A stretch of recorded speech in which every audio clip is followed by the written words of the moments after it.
It's fun to be biracial. It's the next race, you guys. Konnichiwa! Utah is back with another video. Today, I want to share you guys a little bit about my life as this bizarre, exotic being, as a Hapa, as a mix, as a biracial person, whatever you want to call me. I'm going to show you guys what I experienced in America being this guy. Oh, you're still here? Okay, I guess you're interested in this. Before you continue, push the like button, subscribe, and comment. Please. Please. Thank you. Let's continue. So the first thing I want to talk about is the multi-identity that I have and that people project on me. So when I was in Japan growing up, many people saw me and treated me as an American. I look more foreign. I look American to Japanese people. So when I moved to America, I just thought Americans would treat me as an American, but that was not the case. Many people just saw me as Japanese. What I noticed was that wherever country you're in, for me, Japan and America, the exotic part just stands out more. What I mean by that is, when I'm in Japan, my American side just stands out. When I'm in America, my Japanese side stands out. The exotic part just comes out for some reason. So I was American in Japan, and I was not American in America. And so that was great. That was not an identity crisis at all, you know? I was fine. Like, no problems. No issues there. One more thing is, this is very confusing. People saw me as Hispanic. Few years ago, I was walking through Denver International Airport, and this guy just comes up to me and like, "Hola, ¿qué pasa? ¿Cómo te llamas?" No hablo español. Like, I don't know any Spanish, and like this guy just comes up to me and like speaks Spanish to me, and I'm like, no idea. Apparently I look Hispanic, I look Mexican, and it was a bit puzzling because I have no Hispanic blood in me.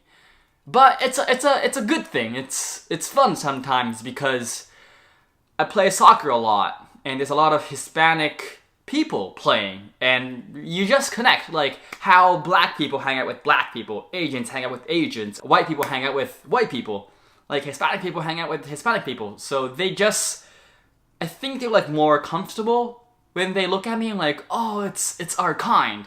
So there's like a sense of community there. So that's fun. I like that. Lastly, this is the hardest one. When I first came to America, the first few years, when you do introductions, like, "Alright, what's up, bro? I'm white. Where are you from?" "Hey, I'm Utah. I'm Japanese. Nice to meet you." "What? You're Asian? Like, you're Asian?" Oh, my mom's American." "Oh, you're half Asian, half Japanese, half American. Oh, good, thank God." Whew. But some people just got so confused. Like, their world just crumbles in front of them. Their stereotype is that Asian people have squinty eyes and flat nose, and their English is not perfect, and that just crumbles in front of them, and they have a quick mental breakdown there. And I don't know. I don't really get pissed anymore, but that was a thing that happened in the past. Point 2, I get asked so many questions related to my biracial identity and other things that related to that topic. One of the most common, and I guess you guys watch so many people talk about this, is, "But where are you really from? Like, what kind of remote and exotic island are you from? What kind of things do you eat? Like, do you by any chance like squish rice and just put a layer of fish on top and put some black sauce. Yeah, it's called tacos. One more big question people ask is, where did your parents meet? I don't know.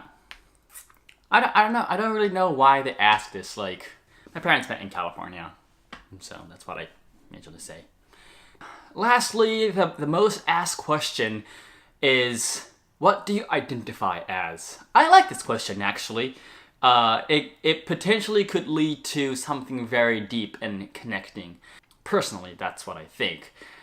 And for a long time, like I said previously, I always said I'm Japanese. I'm from Japan. I lived there for a long time. I like comics. Konnichiwa. But the past few years, I started to move from that. Just because I've lived in America for a long time, and many people think that I'm American when they first meet me. So now I just say that I'm just me.